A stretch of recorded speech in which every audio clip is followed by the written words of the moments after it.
αμφιβάλλω αν όλα αυτά τα χρόνια ενδιαφέρθηκε κανείς για το παραμικρό. Από μια λάμπα που έχει καεί, από έναν δρόμο που κάθε φορά που βράχει γίνεται πλημμύρα, το παραμικρό να κουνήσει μια πέτρα την πάει από εδώ μέχρι εκεί. Δεν κοιτάζουν κανέναν. Αλλά κυρίως είναι τα μεγάλα τα προβλήματα. Τα προβλήματα της ανεργίας. Βλέπετε τι γίνεται στην πόλη. Συνέχεια γίνουν μαγαζιά, λουκέτα, από το κέντρο πάρτε μέχρι τις συνοικίες. Κλείνουν τα εργοστάσια, δεν υπάρχουν δουλειές. Η βιομηχανική είναι ένα νεκροταφείο σκέτο. Τα φάγαν και τα αφήσαν έτσι. Για μας αφήσαν στη μοίρα μας. Γι' αυτά ποιος ευθύνεται, ήρθε κανείς να τα πει αυτά τα προβλήματα. Ενδιαφέρθηκε ο Δήμαρχος από την προηγούμενη φορά.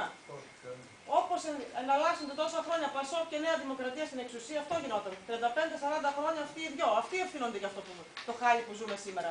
Το ίδιο γίνεται και στο Δήμο. Πετρίδης, Κοτσάκης, Κοτσάκης, Πετρίδης. Πασόκ, Νέα Δημοκρατία, Νέα Δημοκρατία, Πασόκ. Δεν εμφανίζονται όμως τώρα. Στις προηγούμενες εκλογές δεν εμφανίστηκε ο κύριος Πετρίδης. Ήρθε, σας έταξε. Δεν έκανε τίποτα. Δεν έκανε τίποτα από αυτά. Ξέρετε όμως γιατί δεν τολμάει να εμφανιστεί. Γιατί φοβάται τη δικιά σας την αγανάκτηση, τη δικιά σας την οργή.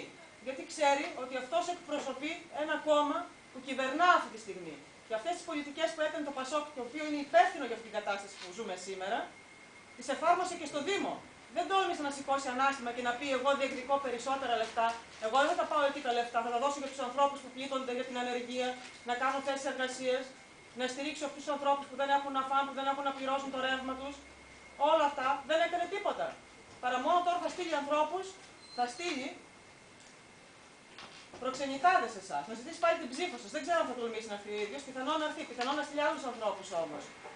Εσείς μην σας ξεγελάσει αυτό το πράγμα. Μην τους δώσετε την ψήφο σας πάλι. Αυτός τώρα τι κάνει, το παίζει ανεξάρτητος.